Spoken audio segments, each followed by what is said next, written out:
Drag is holy. There has been an assault on the rights of drag performers in this country, and we must call out the hypocrisy and the injustice. Jesus called himself a mother hen longing to gather up her chicks. Gender is a construct, you see. And if Jesus can be a mother hen, then you can dress in drag. I've even heard it said that Jesus was, and humanity is, God in drag. So let me say this again for those of you in the back. Drag is holy. Drag is holy. That's the controversial claim offered in this video. If we want to assess the claim, we need to look at the reasons he gives for the view. What's his argument? Think of an argument like a simple house with a roof supporting the walls. The roof is the conclusion and the walls are the supporting ideas that hold up the conclusion. So what are the walls or supporting ideas for this provocative conclusion? Well, he says Jesus called himself a mother hen longing to gather up her chicks. And if Jesus can be a mother hen, then you can dress in drag. Well, hold on a second.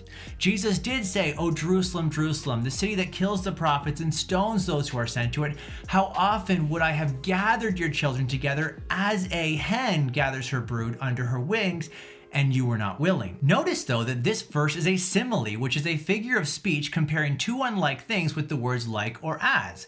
Jesus longs to gather the children of Israel like or as a hen gathers her chicks under her wings. Jesus is not saying he's a female bird with literal feathers. And he certainly isn't using a simile to teach that gender is a social construct. That would be to read something into the text that isn't there. Second, this idea that Jesus would be okay with dressing in drag is false. In fact, making yourself look like the opposite sex is prohibited in Scripture.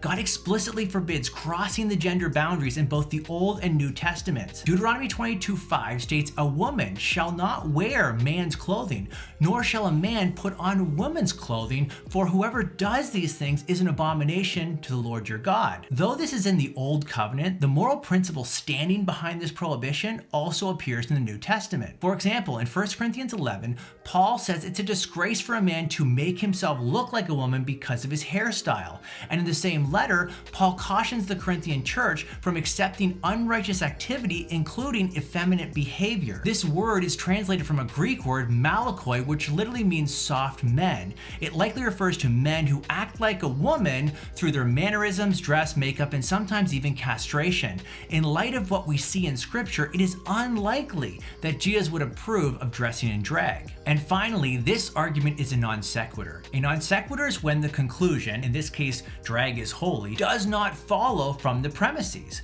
So even if the conclusion were true, which it isn't, you can't get to the conclusion from the argument as it's presented here. In other words, none of the supporting reasons offered in the video logically get you to the conclusion, therefore drag is holy.